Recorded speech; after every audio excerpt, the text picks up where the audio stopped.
The rain fell sideways in Portland that October night, the kind that found every gap in your jacket and reminded you winter was closer than you thought.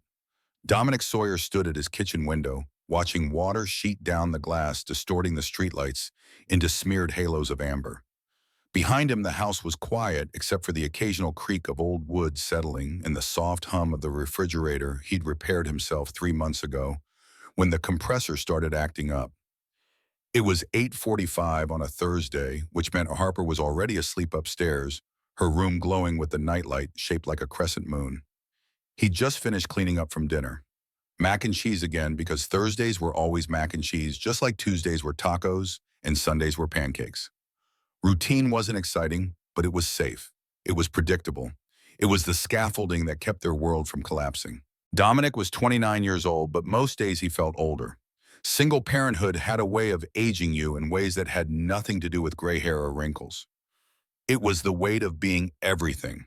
Father and mother, chef and chauffeur, teacher and protector. It was the constant low-level anxiety that something might go wrong, that he might miss something crucial, that one mistake could undo all the careful work he'd done to give Harper a stable life. The knock came hard and urgent, 3 sharp raps that didn't sound like a neighbor borrowing sugar or a delivery driver with a misrouted package. Dominic's stomach dropped. Nothing good came from unexpected visitors this late. He dried his hands on a dish towel and moved toward the door, flipping on the porch light as he went. What he found on his doorstep made him freeze. Victoria Blackwood stood in the rain, soaked through despite the expensive-looking coat that probably cost more than his monthly mortgage payment. Her hair, usually pulled back in that severe style she wore, hung wet and limp around her face. Makeup that must have been perfect hours ago now ran in dark streaks down her cheeks. She clutched something to her chest, a blanket he realized after a moment. Blue and yellow hand-knitted, worn soft with age and handling. Her whole body trembled, whether from cold or something else he couldn't tell. Victoria Blackwood, the woman who lived in the $2.3 million house across the street. The CEO who drove a Mercedes and wore suits that made his work clothes look like rags. The neighbor he'd helped with various household repairs over the past 2 years, always polite, always distant, always in complete control of herself and everything around her. The ice queen he'd heard someone call her once at the neighborhood block party she'd attended for exactly 20 minutes before making her excuses and disappearing back into her pristine fortress. Now she looked like she was coming apart at the seams. His chest tightened as the words slipped out before he could think them through. He couldn't help himself, couldn't stomach his instinct to reach for someone clearly drowning. "Mrs. Blackwood, what's wrong? Are you okay?" Her voice came out rough, broken. Nothing like the cool precision he was used to hearing from her. "I need help. I'm sorry. I didn't know where else to go. I can't be alone in that house tonight." "I can't." Dominic stepped back immediately, pulling the door wider. "Come in. Please come in." She hesitated for just a moment, like she was second-guessing this choice, reconsidering whether showing this much vulnerability to someone who was essentially a stranger was a mistake she'd regret. Then she stepped across the threshold, dripping rainwater onto his worn entryway floor. She stood there looking lost, like she'd just realized she had no idea what to do next. No plan beyond getting out of that empty house and finding someone, anyone who might understand what it meant to need another human being, so desperately you'd risk your carefully constructed armor to ask for help. Dominic grabbed a clean towel from the bathroom and handed it to her, then guided her gently toward the living room, with one hand hovering near her elbow, not quite touching, giving her space to maintain whatever dignity she had left. "Sit down. I'll make tea or coffee or something stronger if you need it." The words came out automatically, the same thing he'd say to any neighbor in crisis, but his mind raced through possibilities while the kettle heated on the stove. Victoria had always been private, always been controlled, always kept that wall between her world and everyone else's. Seeing her like this, vulnerable and barely holding together, was jarring in a way that made him realize how little he actually knew about the woman who lived 50 yards from his front door. When the tea was ready, he brought it to the living room and sat in the chair across from her, giving her space, letting her choose when and how to explain whatever had brought her to his door at nearly 9 o'clock on a rainy Thursday night. She wrapped her hands around the mug like she was trying to absorb its warmth, staring into the steam rising between her palms. Several seconds passed in silence. Dominic didn't push. He'd learned patience from raising Harper, learned that sometimes people needed quiet before they could find the words for hard things. Finally, she looked up at him, and he saw something crack in her carefully maintained composure. Her eyes filled with tears that spilled over, running down her cheeks and mixing with the rain still drying on her face. I lost them. My husband. My daughter. 6 years ago. The words hit Dominic like a physical blow. He'd known Victoria was carrying grief, had sensed it in 100 small ways over the past 2 years. The way she looked at Harper, sometimes with a hunger and sadness so profound, it was almost painful to witness. The sparse decorations in her house, like she'd never fully moved in, never committed to living there. The careful distance she maintained even as she became a fixture at neighborhood events and always present, but never quite engaged. But this was different. This was the kind of loss that didn't heal, that you just learned to carry like a stone in your chest, heavy and cold and permanent. She continued, her voice hollow now, like she was reciting facts she'd repeated so many times they'd lost all meaning, but never any of their power to hurt. There was an accident, drunk driver, wrong place, wrong time. Michael was killed instantly. Emma, our daughter, she was 4. She held on for 36 hours in the hospital, but her injuries were too severe. Victoria's hands shook, now tea sloshing in her mug.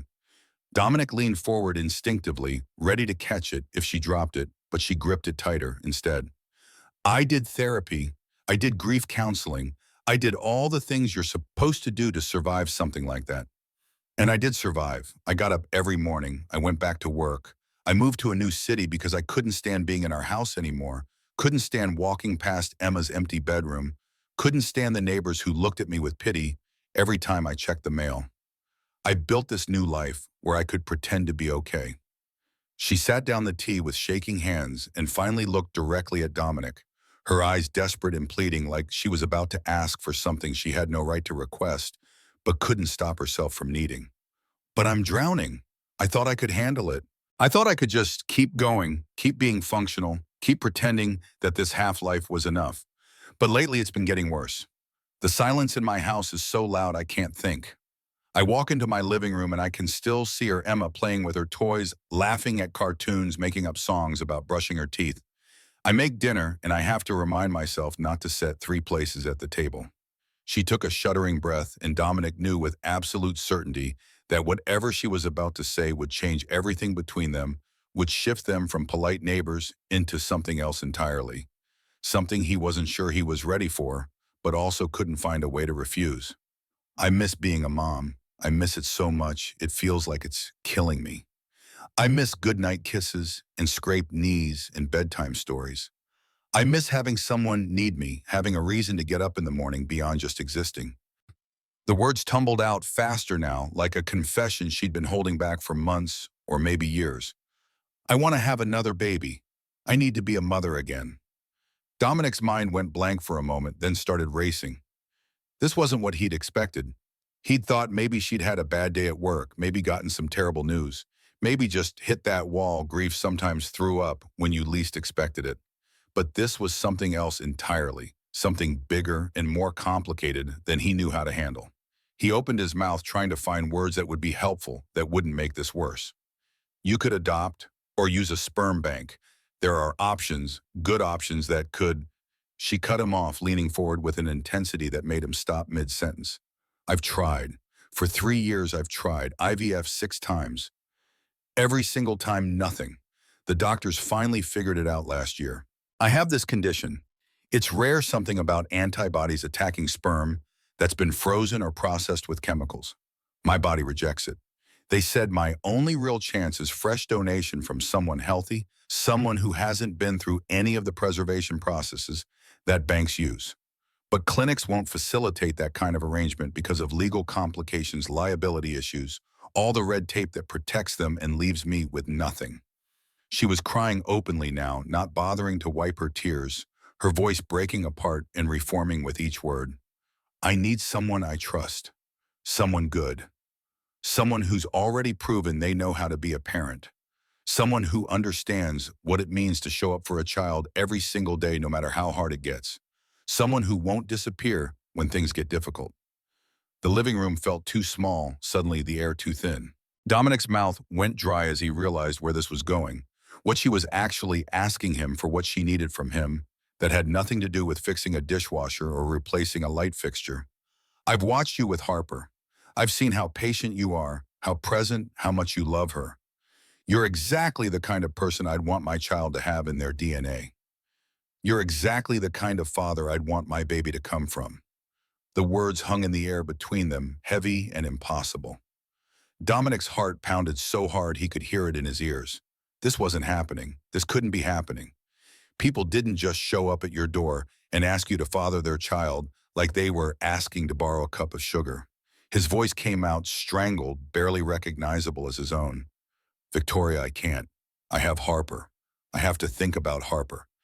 Everything I do, every choice I make, it has to be about what's best for her. And this bringing another child into the world, even if I wasn't involved in raising them, it would change things. It would complicate everything.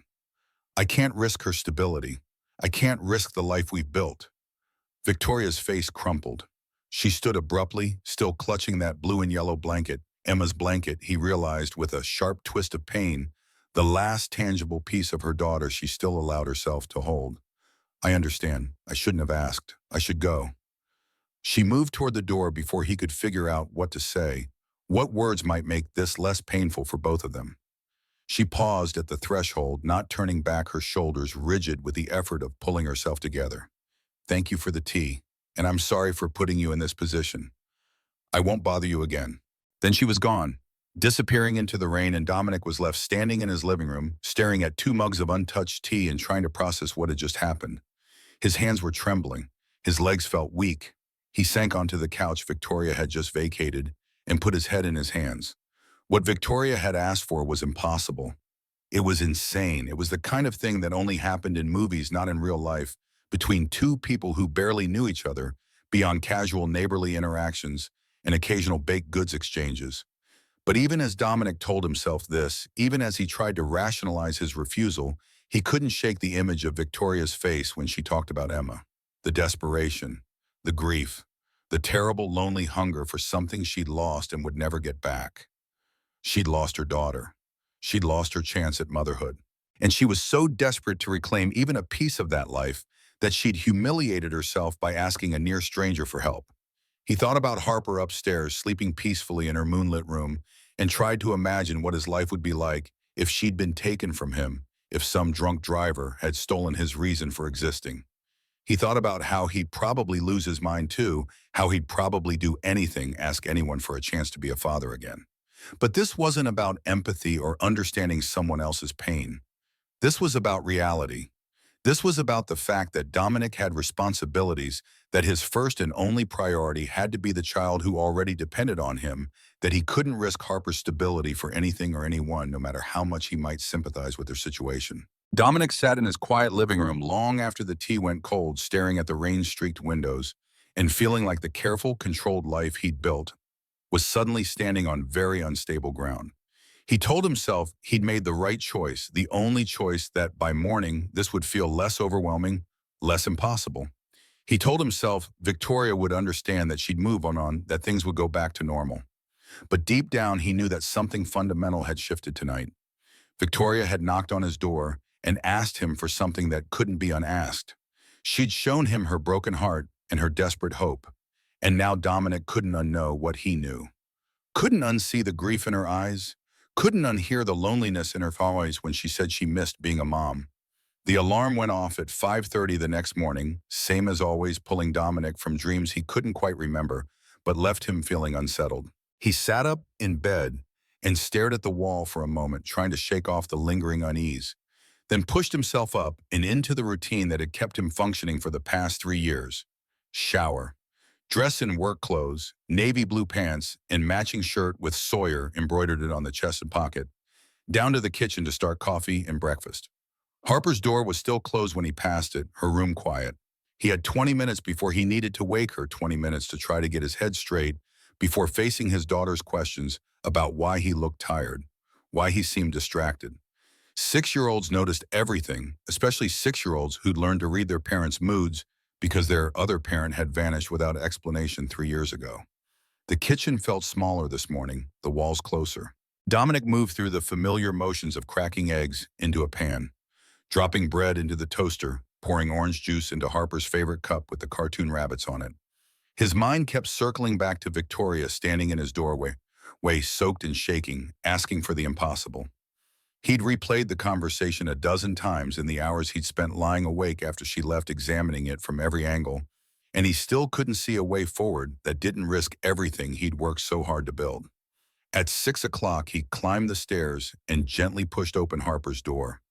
She was sprawled across her twin bed, blankets kicked off despite the chill dark hair tangled across her pillow. Her room smelled like the lavender spray he used on her sheets, and the faint sweetness of the night cream he rubbed into her elbows and knees because the dry Portland winter made her scratch.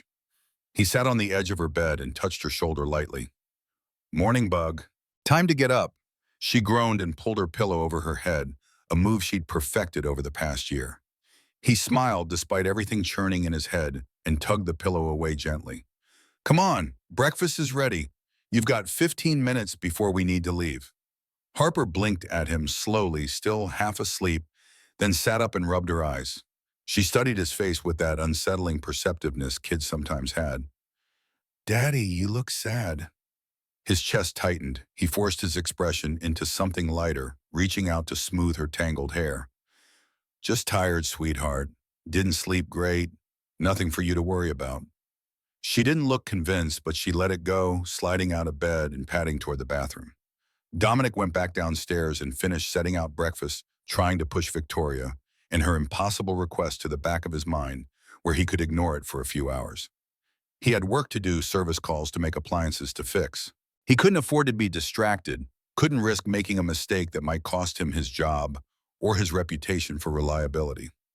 The drive to Harper's school was quiet. She hummed to herself in the back seat, swinging her legs and clutching the lunchbox he'd packed the night before. When he pulled up to the drop-off zone, she unbuckled herself and leaned forward to kiss his cheek. "Love you, Daddy. Love you more than all the stars in the sky, bug. Love you more than all the fish in the ocean." It was their ritual, the same exchange every morning, and it settled something in his chest that had been tight since last night. This was what mattered. This right here. Harper's smile and her sticky kiss and her absolute faith that he would always be there to pick her up at the end of the day. Everything else was just noise. Cascade Appliance Repair occupied a small storefront on the edge of downtown Portland, wedged between a secondhand bookstore that smelled like old paper and dreams and a Vietnamese restaurant that made pho so good, Dominic sometimes grabbed a bowl on his lunch break. He'd worked there for 6 years, ever since he'd needed steady income and health insurance after Delaney left, and he'd found himself suddenly responsible for a 3-year-old with no backup plan and no safety net except his own 2 hands and whatever skills he could sell. Tom Patterson, the owner, was already in the back office when Dominic arrived, hunched over paperwork and muttering about suppliers who couldn't get parts delivered on time. Tom was 63, gruff and practical, with calloused hands and a face that had seen enough of life to know that fixing what was broken often mattered more than buying something new. He'd given Dominic a chance when most places wanted more experience or formal training, and Dominic had repaid that trust by becoming the most reliable technician on the payroll. Tom looked up when Dominic walked in and pushed a stack of service orders across the desk.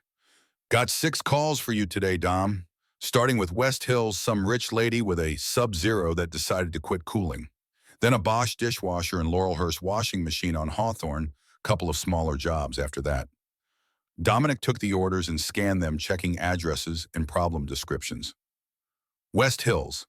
That meant expensive houses and customers who expected perfection. He grabbed his toolkit from the locker and headed out to his truck, a Ford F-150 with 150,000 miles on it, that ran better than most newer vehicles because he maintained it himself. Changed the oil every 3,000 miles like clockwork rotated. The tires kept the engine tuned. The truck was 13 years old, but it was his paid-off reliable, and that was all that mattered.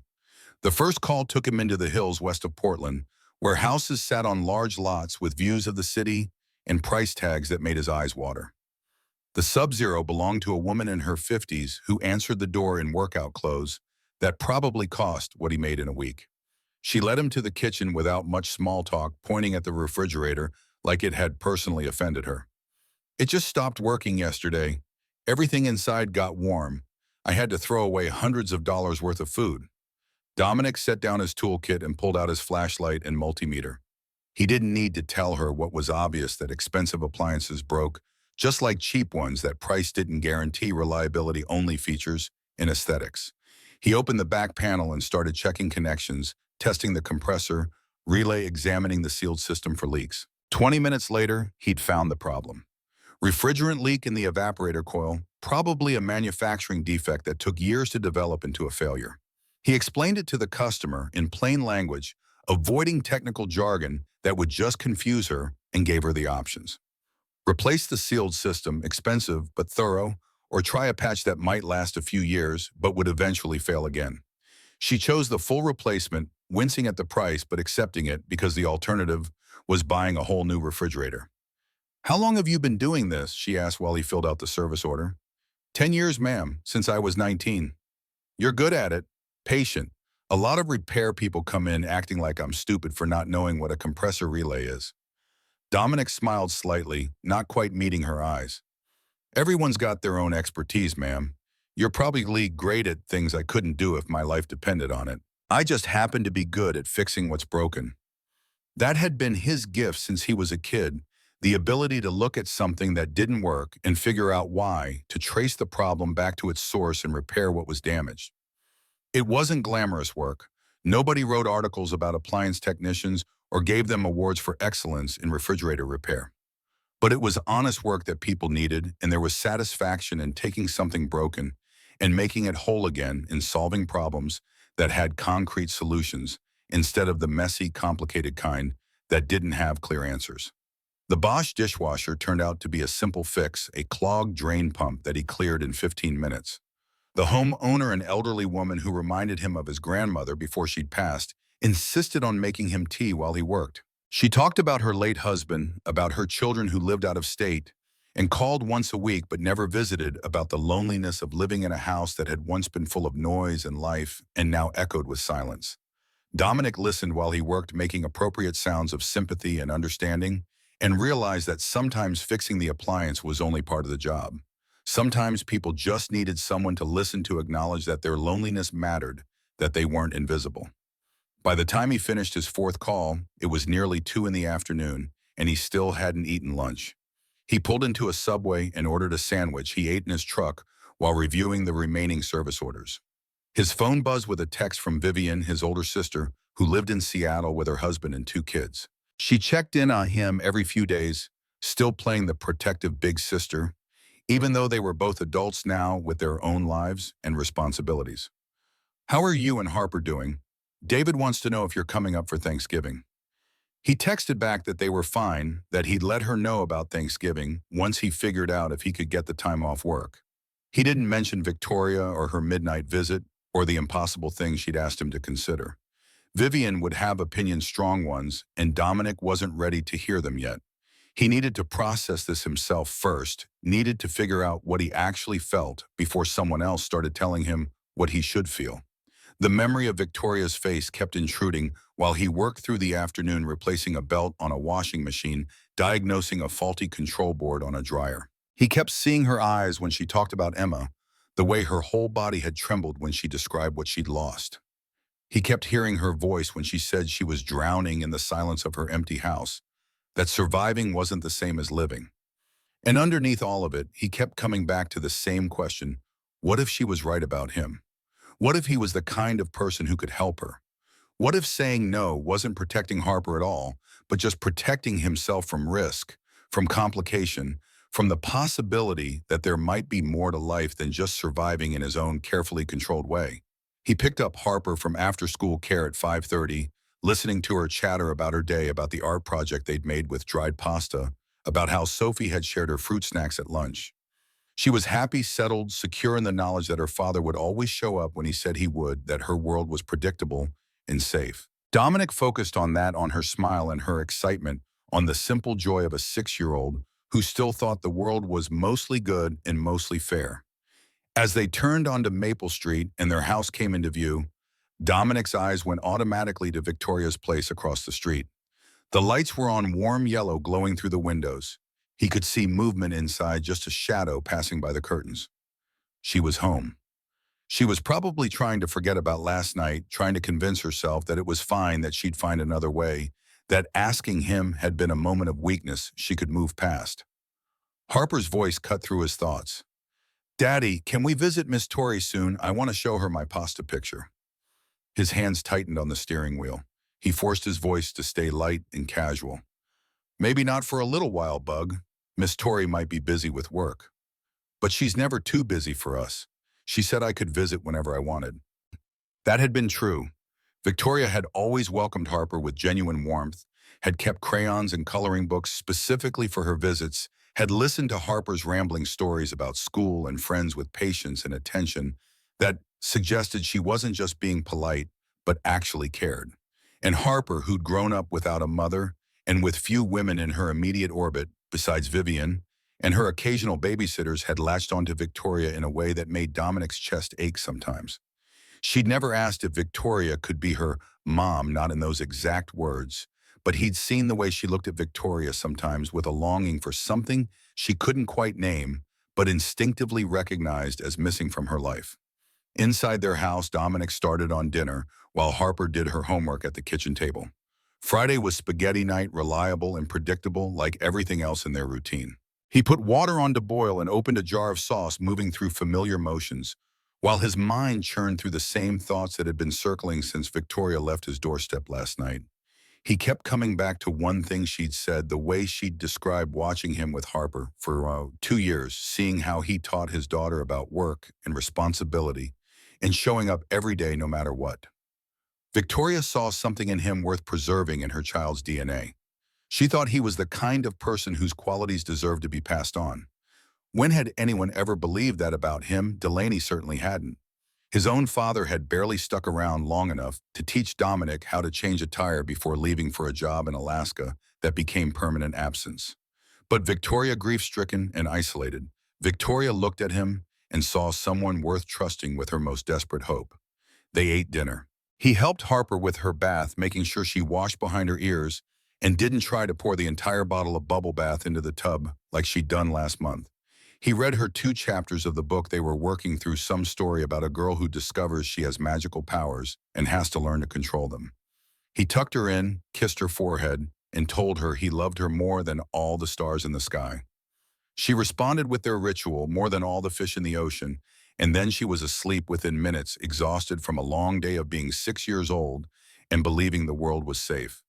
Dominic went downstairs and stood in his living room, staring at nothing. His phone sat on the coffee table, silent and somehow accusatory.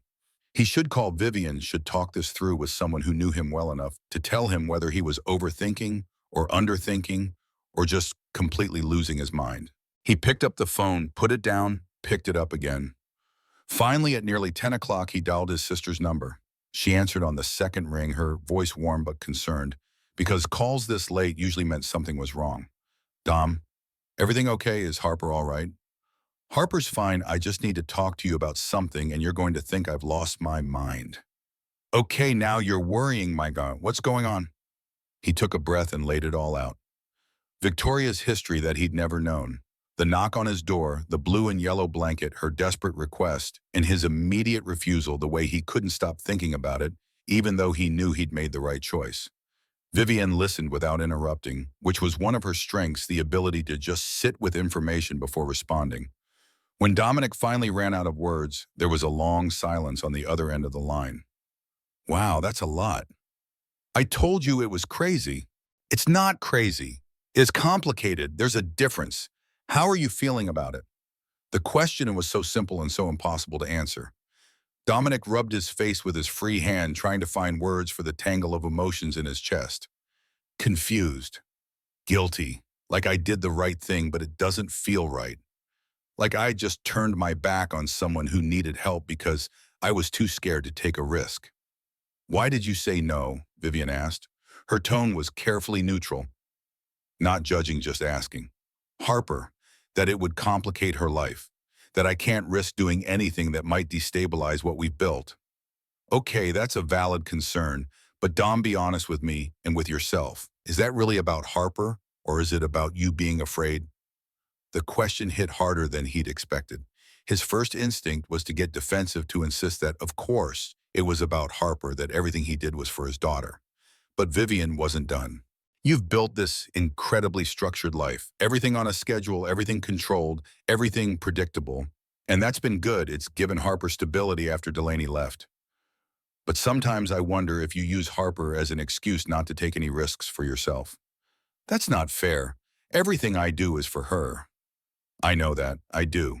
But Dom, you haven't been on a date in 3 years. You don't have hobbies. You don't see friends. You go to work and you come home and you take care of Harper, and that's your entire existence. And yes, that makes you an amazing father, but it also means you've made yourself so small. You've shrunk your whole life down to just one thing, and that's not healthy for you or for Harper in the long run. Dominic's throat felt tight. He wanted to argue, wanted to insist that Vivian was wrong, that focusing on Harper was exactly what he should be doing. But there was truth in what she was saying, uncomfortable and unwelcome truth. Being a whole person isn't selfish. And honestly, kids need to see their parents living full lives. They need to see that it's okay to want things, to take chances, to be more than just a caretaker. I'm not saying you should say yes to Victoria, but I am saying you should examine why your first instinct was to shut it down completely. Is it really about protecting Harper, or is it about protecting yourself from the possibility of getting hurt again? The words landed like stones in water, sending ripples through everything Dominic thought he understood about his own motivations. He closed his eyes and tried to be honest with himself, really honest about why Victoria's request had sent him into such a panic. I barely know her. We've had maybe a dozen real conversations.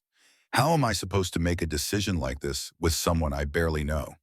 That's a fair point, but it sounds like maybe you should get to know her better before you completely write this off. Not because you've committed to anything, but because you're clearly not at peace with how you left things. And that tells me you're not done processing this yet. They talked for another 20 minutes, Vivian asking questions that Dominic didn't always have answers for, gently pushing him to examine assumptions he hadn't realized he was making. By the time they hung up, he didn't feel less confused, but he felt less alone with it. He sat in his quiet living room nursing a beer he had pulled from the refrigerator and thought about what Vivian had said about risk and fear and the difference between protecting Harper and protecting himself. The truth was, Dominic had been so focused on not repeating his parents' mistakes, the instability and chaos, and the way they'd prioritized their own drama over their kids, that maybe he'd swung too far in the opposite direction. He'd made safety his religion routine, his ritual, and anything that threatened the status quo felt like a betrayal of everything he'd promised Harper. But was that really what was best for her? Or was it just what felt safest for him? A person could spend their whole life avoiding risk and call it responsibility, when really it was just fear dressed up in noble clothing. Dominic thought about Victoria's question from last night, whether surviving was enough or if she was allowed to want to really live again. And he realized that same question applied to him. He'd been surviving since Delaney left, getting through each day, checking boxes on his mental list of parental responsibilities, making sure Harper had everything she needed. But was he living? Was he showing his daughter what it meant to be brave, to take chances, to believe that love and connection were worth the risk of loss? Or was he teaching her that the safest path was the only path, that protecting yourself from pain mattered more than opening yourself to joy? He finished his beer and went upstairs, pausing at Harper's doorway to watch her sleep.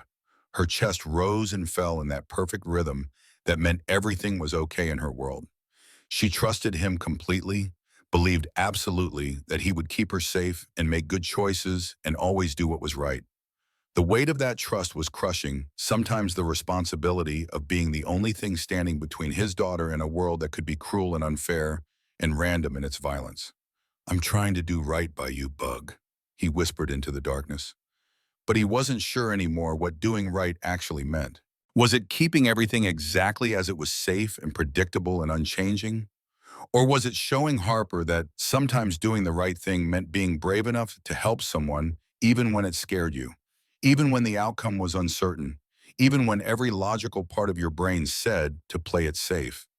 Dominic went to his own room and lay awake for a long time, staring at the ceiling and trying to imagine what his life might look like if he said yes to Victoria, trying to imagine what it might look like if he said no, and spent the rest of his life wondering what if. The alarm would go off in 7 hours. Harper would need breakfast and help getting ready for school. He had service calls scheduled, appliances to fix a routine to maintain.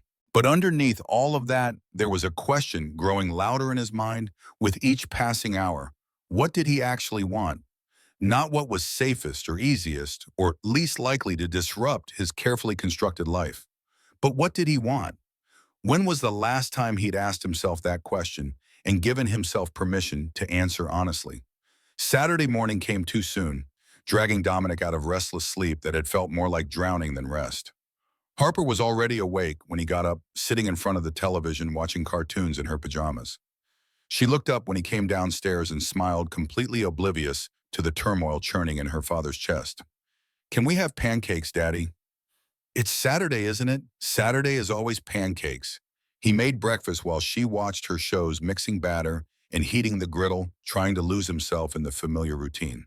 But his mind kept drifting back to Victoria, to the question she'd asked, to the decision he was trying to avoid making, because both options felt wrong in different ways. After breakfast, Harper wanted to go to the park. It was one of those rare October days in Portland where the rain held off and the sun broke through the clouds, weak but present.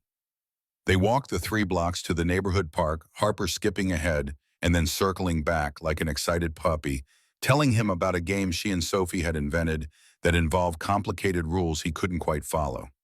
At the park, she ran straight for the swings. Dominic pushed her higher and higher, listening to her shrieks of joy, watching her hair fly out behind her. This was enough, he told himself. This right here was everything that mattered. Harper's laughter and her trust in these simple moments that didn't require anything more complicated than showing up and being present. But even as he thought it, he couldn't shake Vivienne's words from last night. Was he teaching Harper to live fully, or was he teaching her to play it safe? Would she grow up believing that love was something to be afraid of because it might hurt you, that taking chances was foolish because you might fail, that the best way to protect yourself was to never want anything too much? "Daddy, look at Miss Tori." Harper's voice pulled him out of his thoughts. He followed her pointing finger and saw Victoria standing near the park entrance watching them. She wore jeans and a simple sweater, her hair down around her shoulders, looking more human and less like the polished CEO he was used to seeing. Their eyes met across the playground, and something passed between them, an acknowledgement of what had been said and what remained unresolved. Victoria raised one hand in a small wave, tentative, like she wasn't sure if she was welcome to approach. Harper was already scrambling off the swing and running toward her before Dominic could decide how to respond. He followed more slowly, giving himself time to compose whatever he was going to say. "Miss Tori, look what I made at school." Harper was digging through her jacket pocket, pulling out a crumpled piece of paper with pasta glued to it in some abstract pattern Dominic couldn't quite decipher.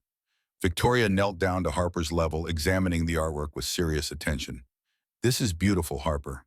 Tell me about it." While Harper launched into an enthusiastic explanation of her artistic process, Victoria glanced up at Dominic.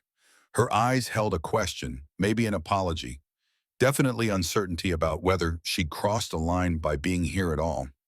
He gave her a slight nod, trying to communicate that it was okay, that he didn't blame her for needing to get out of her house, that they could be civil even if everything between them had gotten impossibly complicated.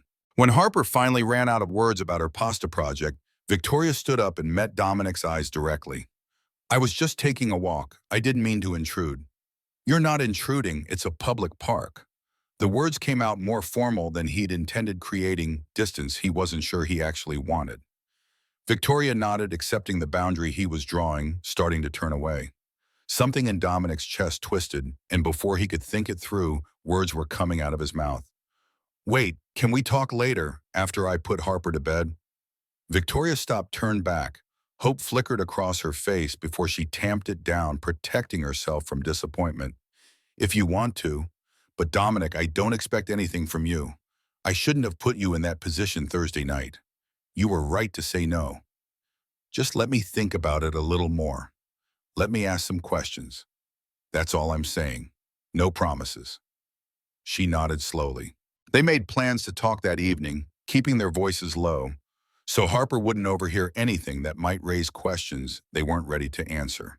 Then Victoria left, and Dominic pushed Harper on the swing some more, his mind already racing ahead to the conversation he'd committed to having, to the questions he needed to ask, to the possibility that maybe, just maybe, there was a way to say yes that wouldn't destroy everything he'd worked so hard to build.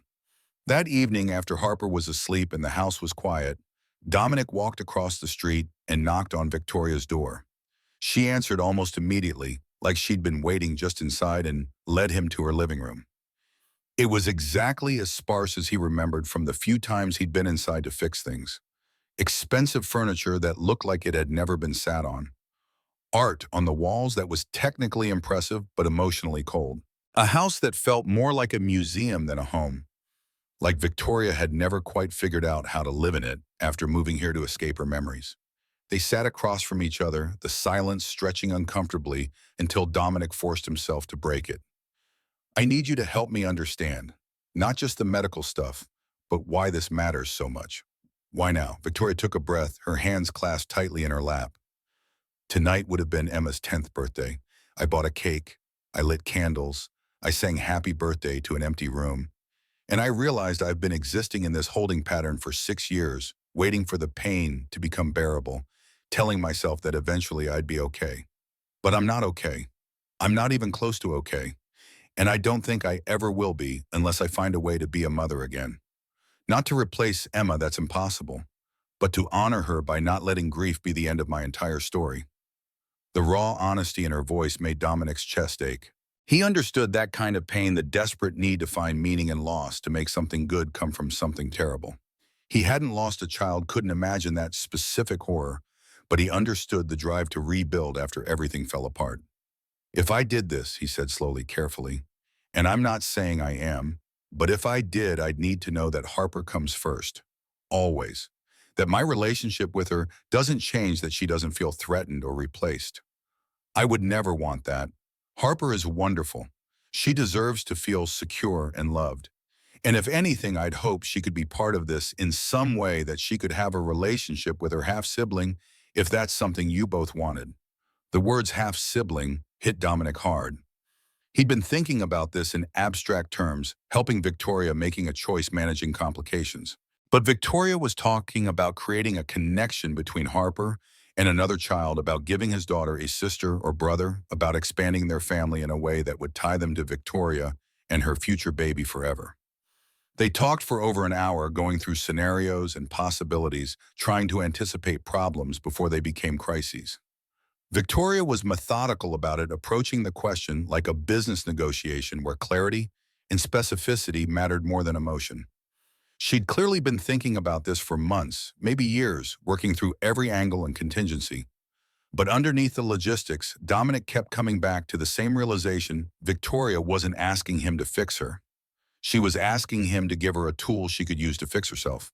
And maybe that was the difference. Maybe that was what made this seem less impossible than it had 2 nights ago. She wasn't looking for someone to save her or complete her or fill the void Emma had left. She was looking for someone who could help her take the first step toward building a new life that honored her past without being trapped by it. When Dominic finally stood to leave, he still hadn't committed to anything. But something had shifted between them. Some wall had come down, and they were talking now like two people trying to solve a problem together, instead of strangers negotiating an impossible transaction. I need more time, he said at her door. Take all the time you need. And Dominic, whatever you decide, thank you for at least listening. That means more than you know. He walked back across the street to his quiet house, his mind churning with everything they'd discussed. Harper was still asleep, her breathing soft and even through the crack in her door. Dominic stood there watching her for a long moment, trying to imagine explaining this to her. Someday, trying to picture what their lives might look like if he said yes. The person who could say yes to Victoria's request would have to be brave in a way Dominic wasn't sure he could manage. Would have to believe that taking this kind of risk was worth it, that opening himself and Harper to this complication could lead somewhere good instead of somewhere painful. Would have to trust that Victoria meant what she said, that she would respect boundaries and communicate, and put the child's well-being first always, even when it was hard. But the person who said no would have to live with that choice too. Would have to know that he'd looked at someone drowning and chosen not to throw them a rope because he was afraid of being pulled under himself. Would have to explain to Harper someday, if she ever found out why he'd refused to help someone who needed it, What values exactly he'd been protecting when he chose safety over compassion. Dominic had built his whole life around protecting Harper, around making sure she had stability and security and predictability. But maybe, just maybe, those weren't the only things a child needed. Maybe they also needed to see their parent being brave, taking chances, believing that some things were worth the risk. Maybe they needed to learn that a person could be afraid and still choose to act, that courage wasn't the absence of fear, but the decision to move forward despite it. He thought about something Tom had said to him once years ago when Dominic was trying to decide whether to take a promotion that would mean more responsibility, but also more potential for failure. You can't logic your way through every decision, son. Sometimes you got to feel your way through it. Pay attention to what your gut is telling you, not just what your head says makes sense. Dominic's gut was saying something he'd been trying hard not to hear. It was saying that Victoria's grief mattered, that her hope mattered, that maybe he was the kind of person who could help even when it scared him. It was saying that he'd been playing it safe for so long, he'd forgotten what it felt like to take a real risk, to put himself on the line for something that mattered beyond his own small circle of security. He made himself a promise as he stood there in Harper's doorway. Tomorrow he would call Victoria. Tomorrow he would tell her he needed to meet with a lawyer, needed to set up protections and boundaries and agreements that made this as clear and safe as possible for everyone involved. Tomorrow he would take the first step towards saying yes, not because he'd figured out how to make this risk-free, but because he'd decided that some risks were worth taking even when you couldn't guarantee the outcome. Tomorrow he would choose to be brave. Sunday morning brought clarity that felt more like resignation than peace. Dominic called Victoria before he could second-guess himself, before the fear could talk him back into playing it safe. Her voice was cautious when she answered, like she'd already prepared herself for another rejection. "I'll do it, but we do this right. Lawyer first, everything in writing. No assumptions, no gray areas." The silence on the other end stretched long enough that he wondered if she'd heard him. Then her breath caught, sharp and trembling. "You're serious. You're actually saying yes." "I'm terrified, but I'm saying yes." Margaret Thornton's office occupied the third floor of a building downtown that smelled like old carpet and ambition. She was 52, sharp-eyed and practical, with a reputation for handling unconventional family arrangements without judgment. Victoria had found her through research. Dominic didn't want to think too hard about hours spent planning for a possibility that might never happen until he had made it real. They sat across from her desk on a Tuesday afternoon, Dominic having taken time off work that would show up on his paycheck as missing hours he couldn't really afford. Margaret looked between them with the expression of someone who'd seen stranger things but still found this situation notable. "Let me be clear about what we're creating here. This isn't a standard sperm donation agreement because those typically involve anonymity and medical intermediaries. This is more complex. You're both known to each other. You have an existing relationship as neighbors. And Mr. Sawyer, you're requesting a role in the child's life, which creates legal complications we need to address very carefully." Dominic leaned forward, his hands clasped on the table in front of him.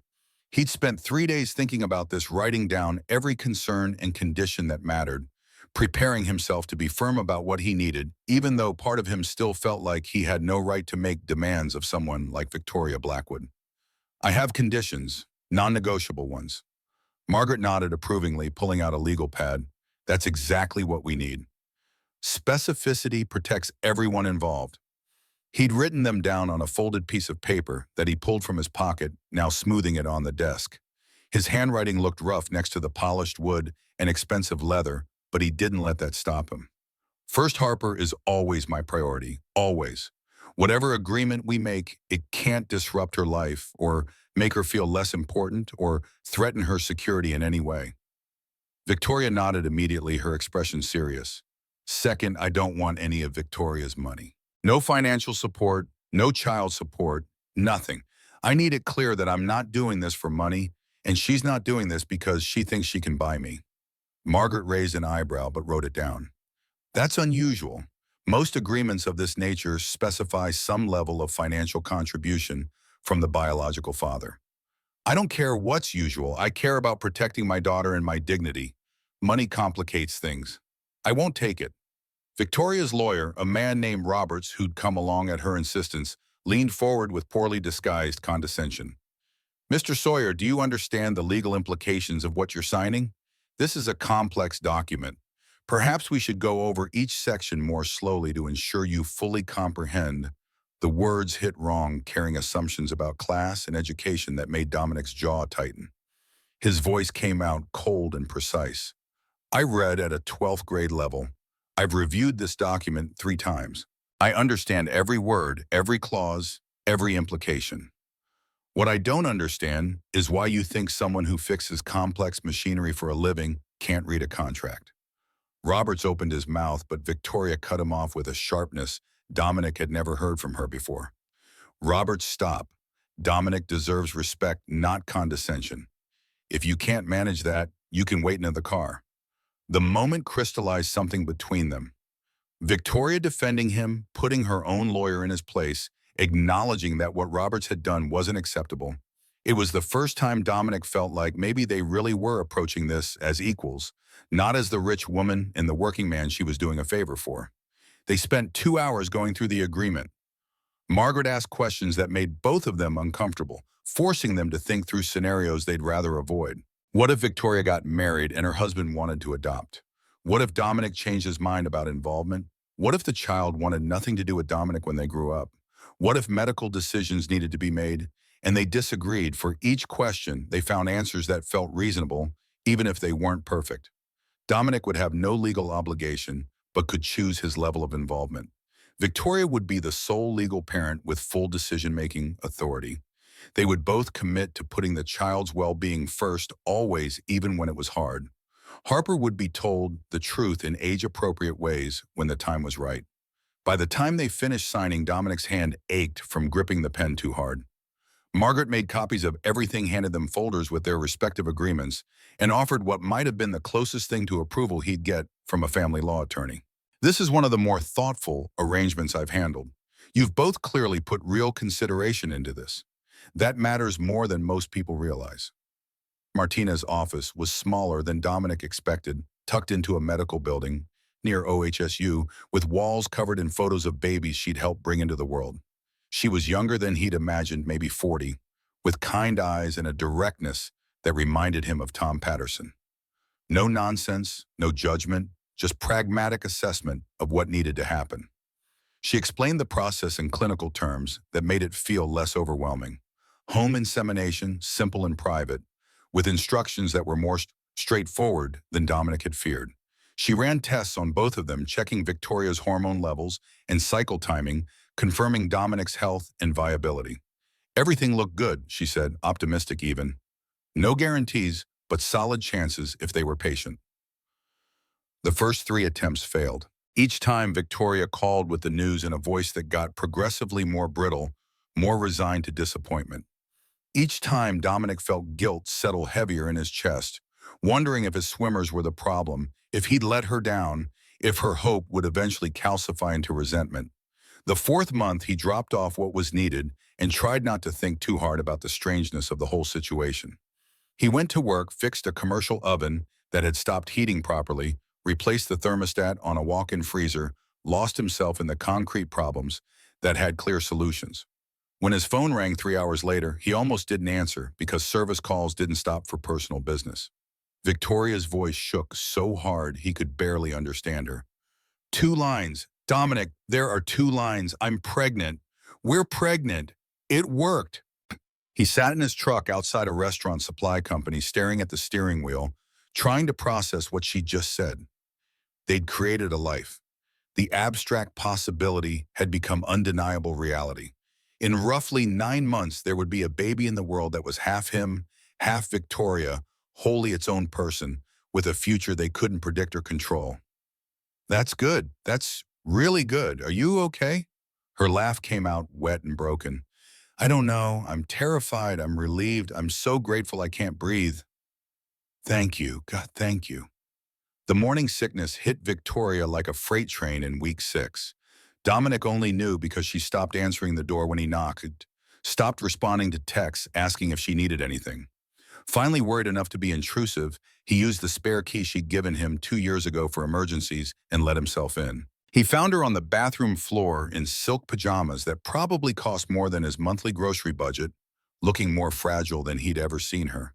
Her skin had a grayish cast. Her hair hung limp and unwashed.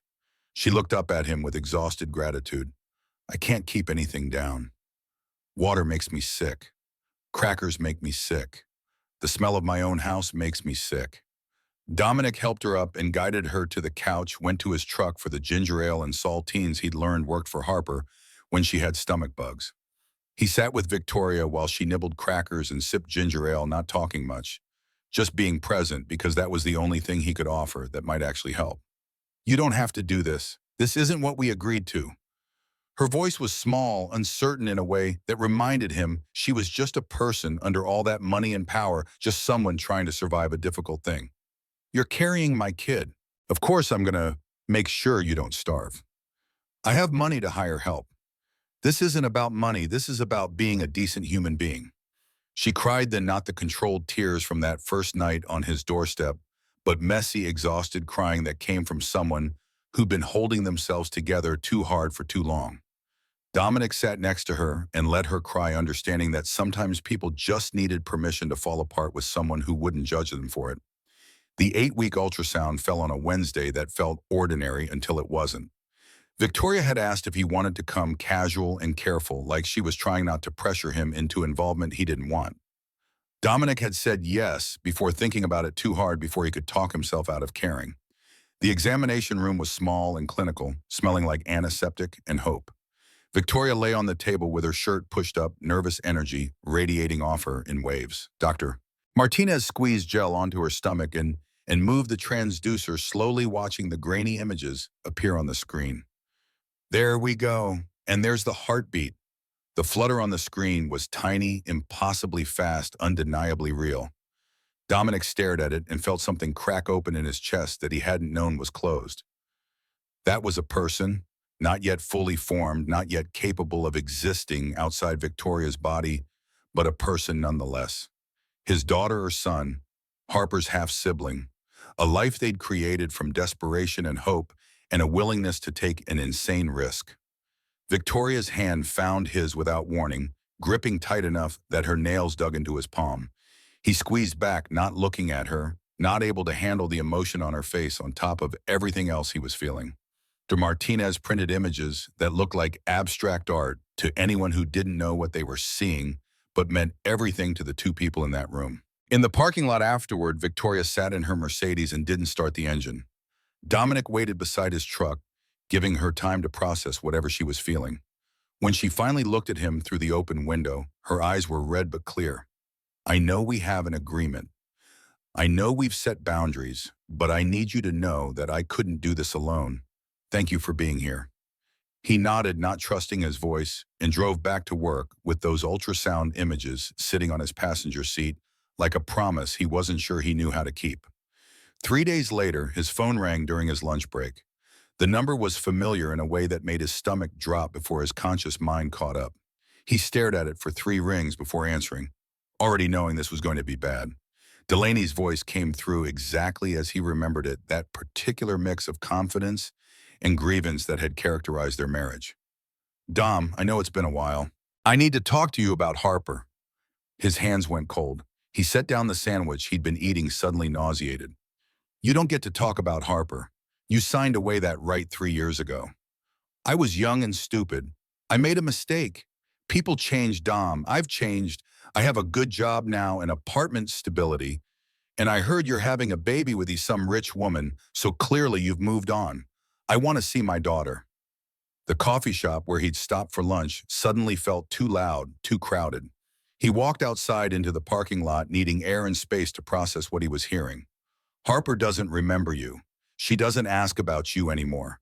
You can't just show up now and expect, I have rights, I'm her mother, and I have a lawyer who says I can petition for custody if you won't let me see her voluntarily. So you can do this the easy way or the hard way, but either way, I'm coming back into her life. The call ended before he could respond. Dominic stood in the parking lot with his phone pressed to his ear and the dial tone buzzing, trying to breathe through the panic flooding his system. This couldn't be happening. He'd built a safe life for Harper, protected her from the chaos and uncertainty that had defined his own childhood. And now Delaney wanted to walk back in and tear it all apart. He called Victoria without thinking, needing to tell someone who might understand what this meant. She answered on the first ring, her voice tight with concern, because he never called her during work hours. Delaney contacted me. She wants Harper. She's threatening to sue for custody. The silence on the other end lasted long enough that he thought maybe the call had dropped. Then Victoria's voice came back harder than he'd ever heard it, cold in a way that reminded him she didn't get to run a $50 million company by being soft. Does she have grounds? I don't know, maybe she's the biological mother. She's been gone 3 years, but technically she has rights unless a court says otherwise. And my lawyer was cheap because that's all I could afford. If she gets someone good, then we get you someone better. I'll make calls. We'll figure this out. I don't want your money for this. I don't want... This isn't about what you want or about charity. This is about Harper. And if you think I'm going to sit by and watch someone threaten a 6-year-old's stability, you don't know me at all. The words should have been comforting. Instead, they made Dominic angry in a way he didn't fully understand, some complicated tangle of gratitude and resentment and wounded pride. He hung up without responding, hating himself for being rude but unable to articulate what he was feeling through the panic. 4 days later, Delaney showed up at his house. Dominic was in the backyard with Harper, helping her on the swings, when he heard the gate latch click. He turned, and there she was, looking older and somehow younger at the same time, wearing clothes that were nicer than anything she'd owned when they were married. Her hair was different, cut shorter, and styled in a way that probably cost more than his truck payment. Harper stopped mid-swing, staring at the stranger in their yard with confusion that hadn't yet turned to fear. Delaney smiled, bright and false. "Harper, baby, it's Mommy. I've missed you so much." Harper looked at Dominic with questions in her eyes, not recognizing the woman calling herself Mommy, because 3 years was an eternity in a child's memory. She slid off the swing and moved closer to her father, seeking the safety of the person she actually knew.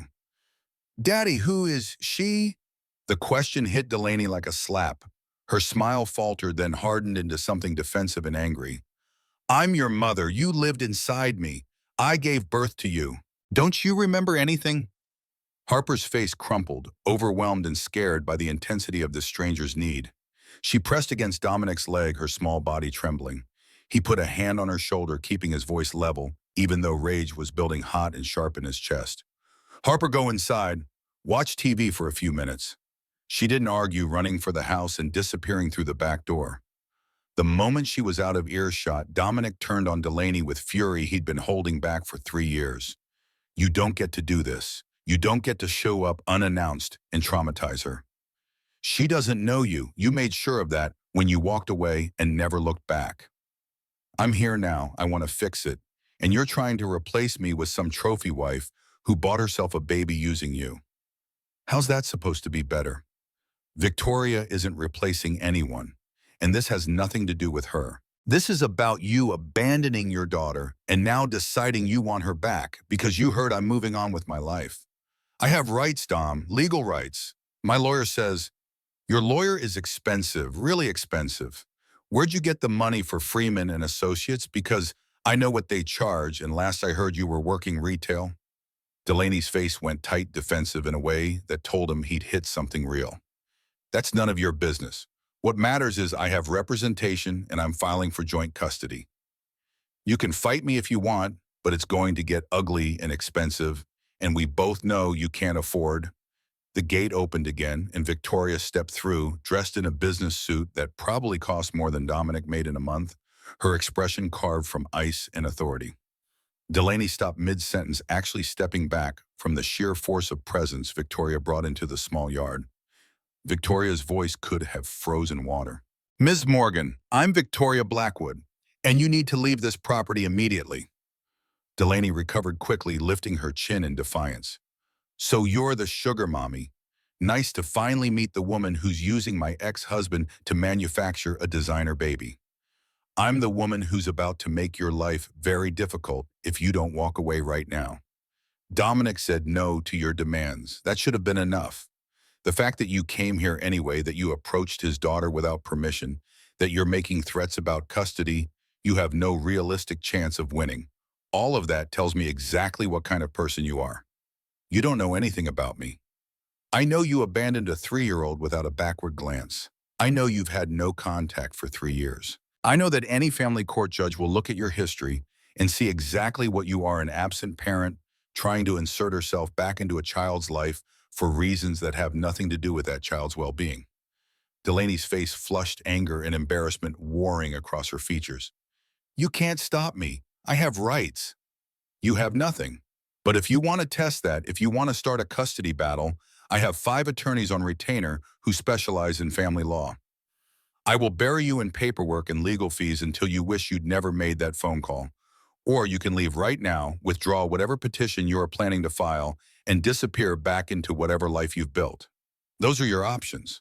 The threat hung in the air, absolutely serious, backed by resources Delaney couldn't match. She looked at Dominic, maybe expecting him to intervene to tell Victoria to back off. When he said nothing, just stood there with his arms crossed and his expression carefully neutral, something in her deflated. This isn't over. But her voice lacked conviction. She left through the gate, slamming it hard enough to rattle the fence. The moment she was gone, Dominic rounded on Victoria with fury that has surprised them both. I didn't need you to do that. I don't need you fighting my battles like I'm some kind of project you need to fix. Victoria blinked clearly, not expecting his anger. She was threatening Harper. I was trying to help. By what? Throwing your money and your lawyers at the problem. By making me look weak in front of my ex-wife. By reminding everyone that you're rich and powerful and I'm just the guy who fixes your appliances. That's not what I was doing. I was protecting you. I don't need protecting. I'm not some charity case you get to save because it makes you feel good about yourself. I have dignity. I have pride. And maybe I can't afford attorneys that charge $500 an hour, but I can still fight my own damn fights. Victoria's face went pale, hurt flashing across her features before she locked it down. I wasn't trying to make you feel small. I was trying to stop someone from hurting Harper. Then ask me first. Talk to me before you swoop in and take over. Because right now it feels like you think the only thing I bring to this arrangement is my DNA, and you can handle everything else with your money and your connections and your lawyers. He knew he was being unfair. Even as the words came out, knew she'd meant well, knew his anger was tangled up with fear about Delaney and shame about needing help and a lifetime of feeling like he had to prove his worth to people who assumed he wasn't good enough. But he couldn't contain the flood of complicated emotions Victoria's intervention had unleashed. A man could be poor in his bank account, but rich in his dignity. And the moment you let someone take the second to protect the first, you'd lost something that couldn't be bought back at any price. Victoria stood very still, her hands clenched at her sides, breathing carefully like she was trying to control her own temper. You're right, I should have talked to you first. I overstepped. But Dominic, this isn't about me thinking you're weak. This is about me having resources that might help, and not using them feels like failing Harper. So tell me what you need. Tell me how to help without making you feel diminished, because I want to support you, but I don't know how to do that in a way you'll accept. The honesty in her voice deflated some of his anger. He ran a hand through his hair, suddenly exhausted.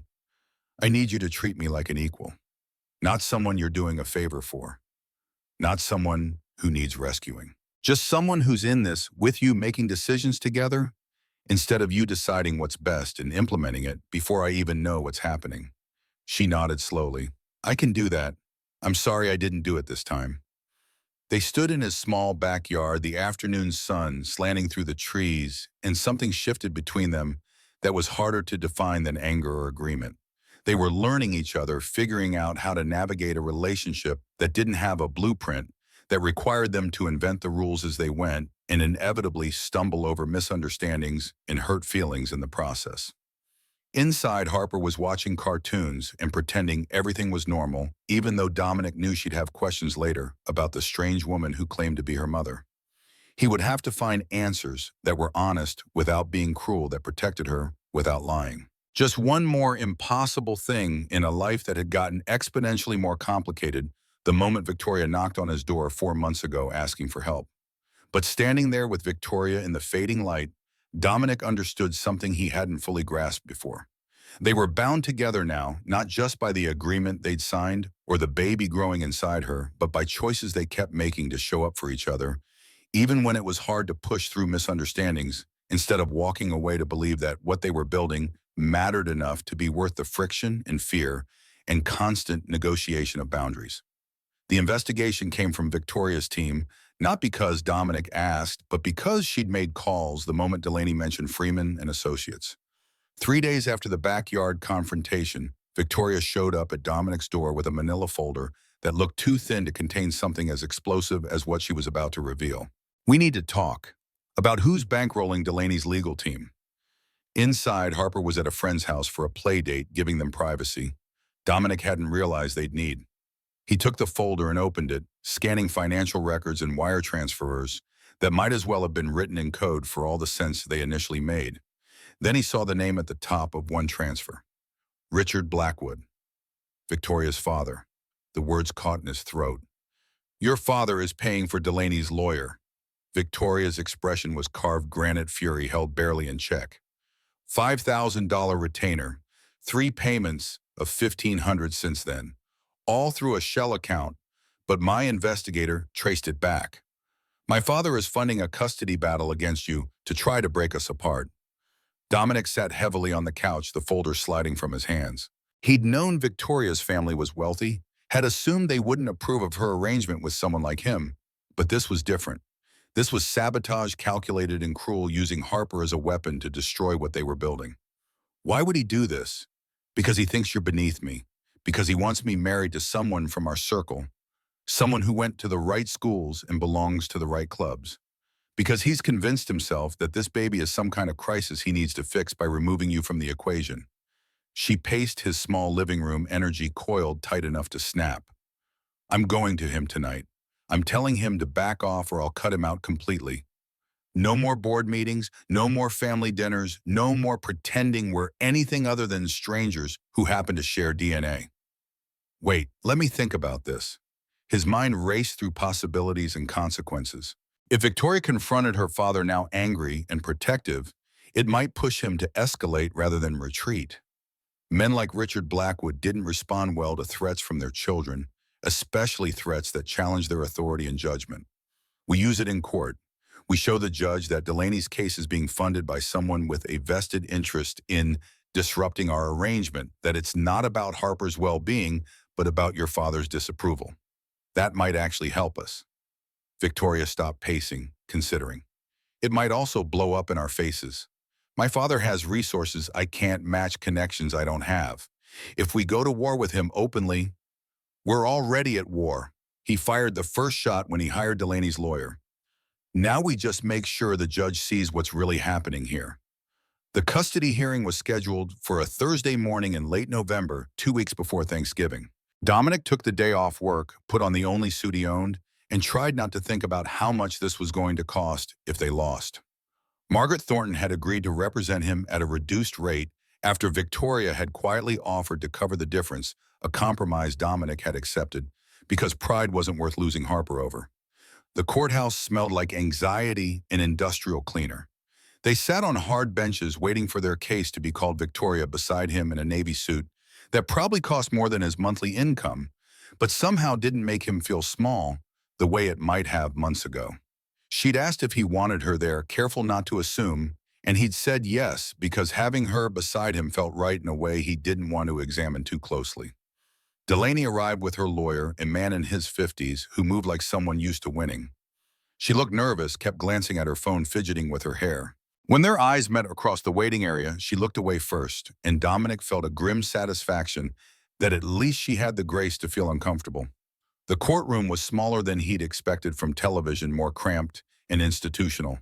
The judge was a woman in her 60s with reading glasses on a chain and an expression that suggested she'd heard every possible version of family dysfunction and found all of it tedious. Delaney's lawyer went first, laying out a case built on biological connection and claimed reformation. His client had made mistakes, yes, but she'd grown up. She was stable now, employed, ready to be the mother she should have been 3 years ago. Didn't every child deserve the chance to know their mother? Wasn't it in Harper's best interest to have both parents in her life?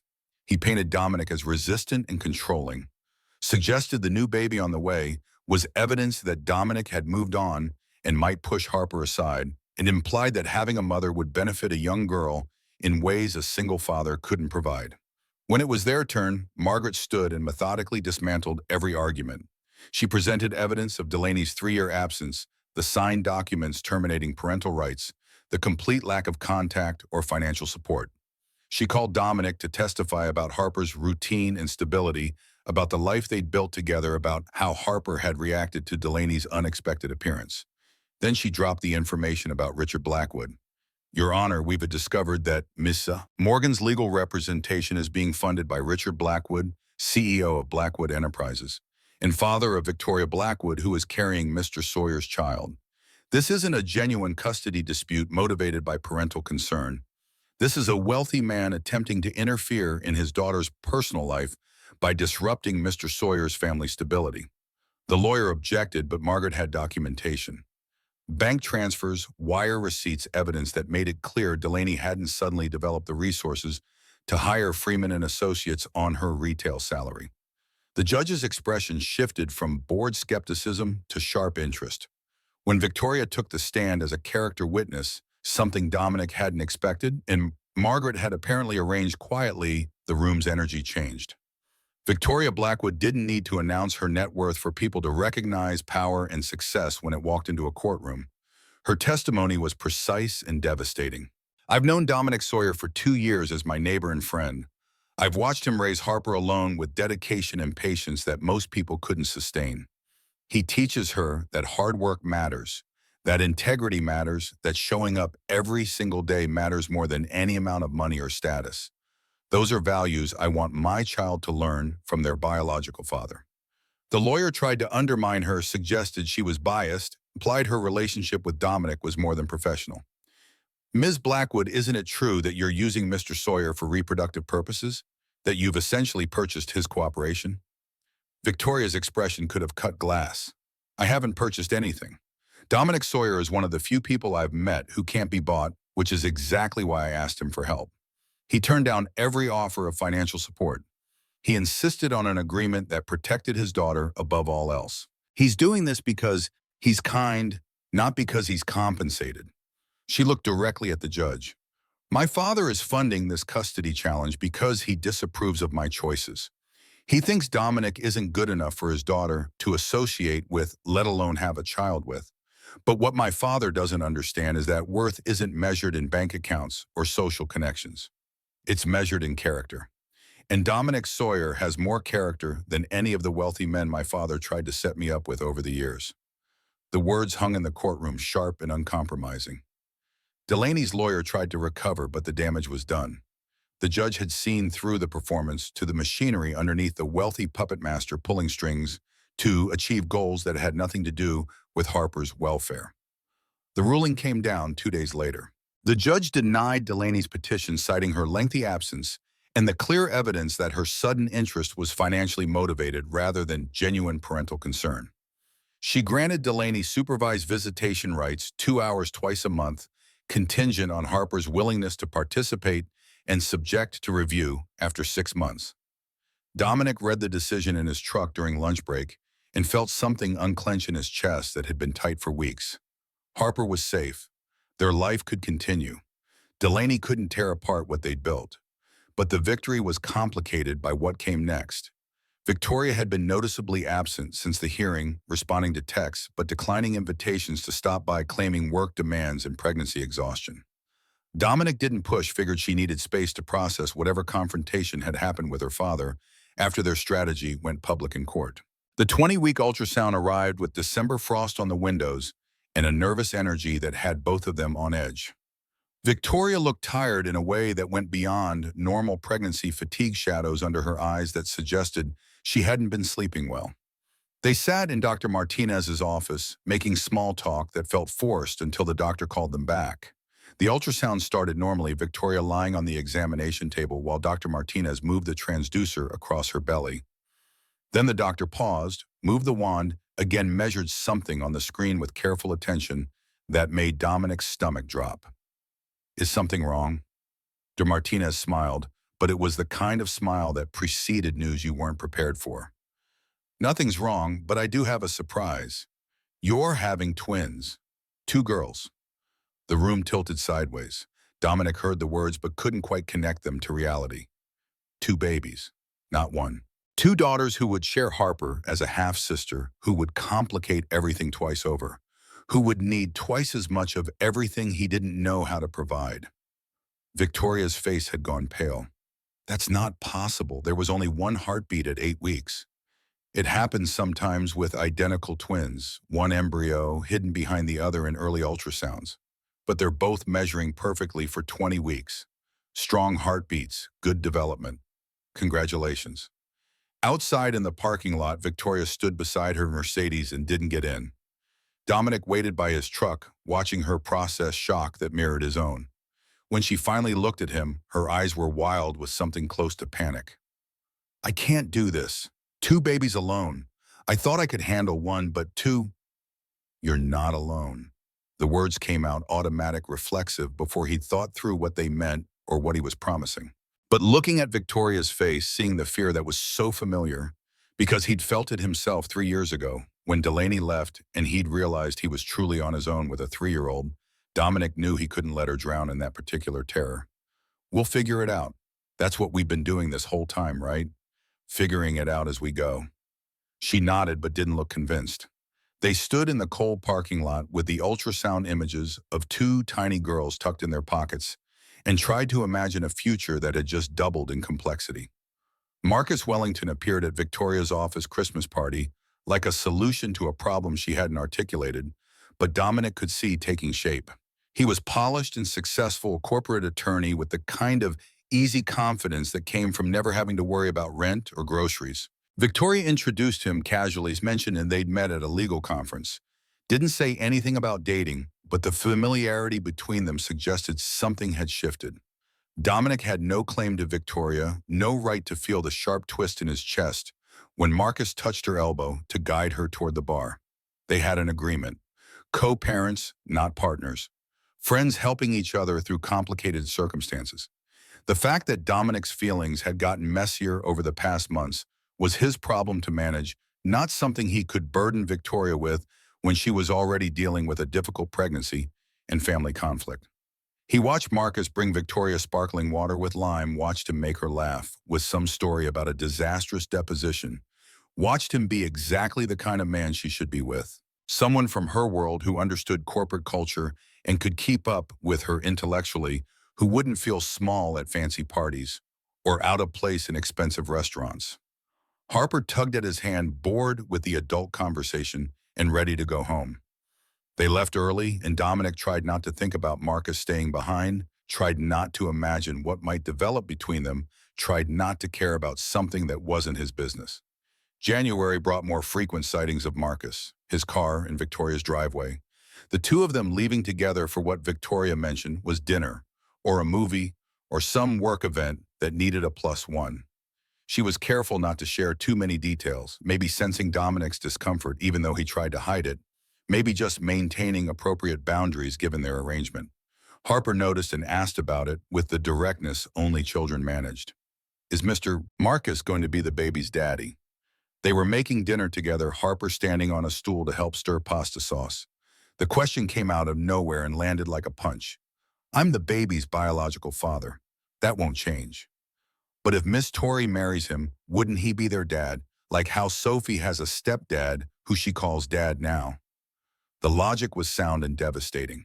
Dominic had been so focused on the legal agreements and medical necessities that he hadn't fully considered what would happen if Victoria built a life with someone else, if another man stepped into the father role for the daughters Dominic had helped create, but had no legal claim to. That's between Miss Tori and whoever she chooses to be with. Our agreement stays the same. But you'd be sad. He looked at his daughter, this wise and observant 6-year-old who saw things adults tried to hide.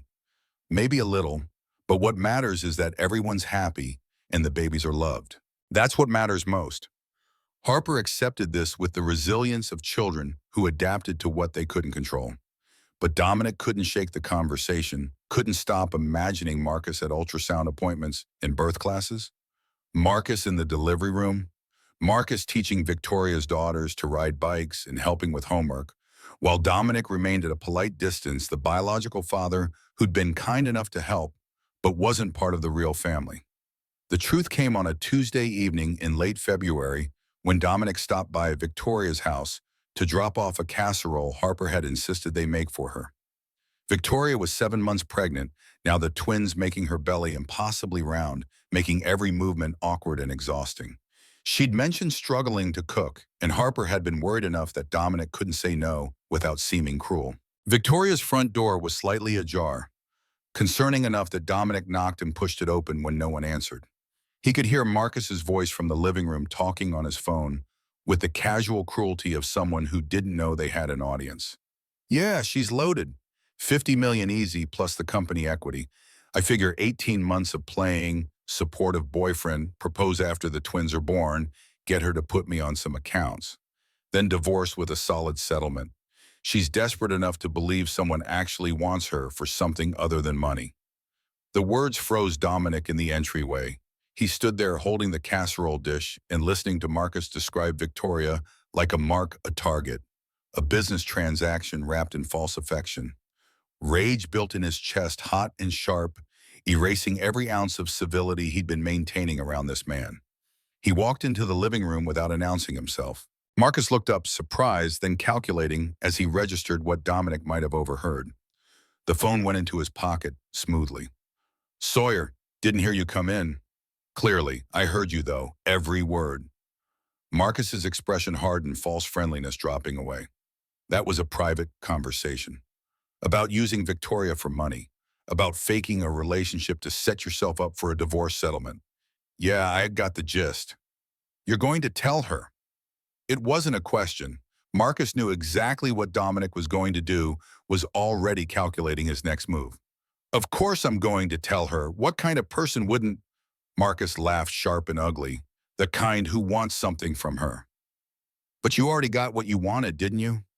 Got to play hero for the grieving widow. Got to feel important, helping someone way above your pay grade. Now you're jealous because she's moving on with someone actually suitable. Suitable you're planning to rob her. I'm planning to get what I'm owed for putting up with this insanity. She's having babies with the handyman while living in a mansion. That's not normal. That's someone broken who needs managing, and I'm willing to manage her for the right price. The punch was instinctive, unplanned, driven by rage that overwhelmed any impulse toward restraint. Dominic's fist connected with Marcus's jaw hard enough to send him stumbling backward into Victoria's coffee table. Marcus recovered quickly, came back swinging, catching Dominic in the ribs with enough force to knock the air from his lungs. They grappled in Victoria's expensive living room, knocking over lamps and scattering magazines, trading blows that came from anger rather than skill. Marcus got in a hit that split Dominic's lip. Dominic returned it with a hook that sent Marcus to the floor, blood streaming from his nose. Get out, and don't come back. Marcus pushed himself up, wiping blood on his sleeve, expression murderous. She won't believe you. Women like her never believe they're being played. She'll think you're lying because you want her for yourself. Then that's her choice to make. But you're done here. After Marcus left, Dominic sat on Victoria's couch with his lips still bleeding and tried to figure out how to explain this. He called her office, was told she was in a meeting, left a message that he needed to talk to her urgently.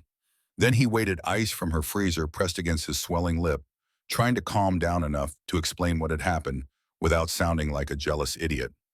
Victoria arrived an hour later, keys jangling as she pushed through the door. She stopped when she saw him, took in the split lip and disheveled appearance with immediate concern. What happened? Are you okay? I need to tell you something about Marcus, and you're probably not going to believe me. He laid it out as clearly as he could.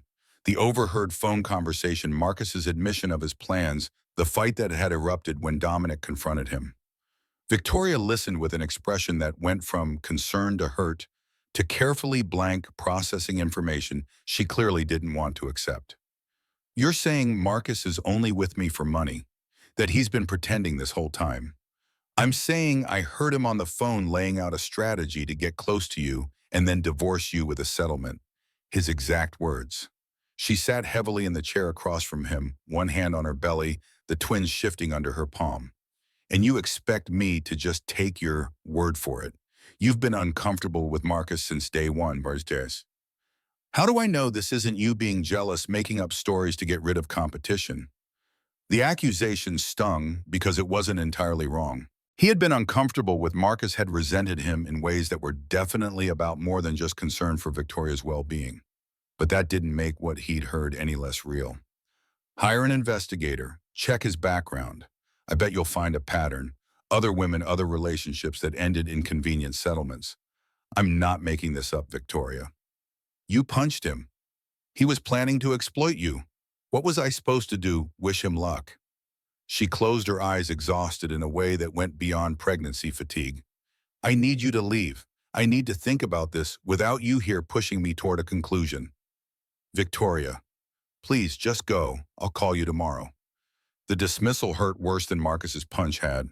Dominic left and spent the drive home wondering if he'd just destroyed the fragile trust they'd built, if Victoria would believe Marcus's inevitable counter-narrative that Dominic was jealous and interfering, if he'd made everything worse by trying to protect her.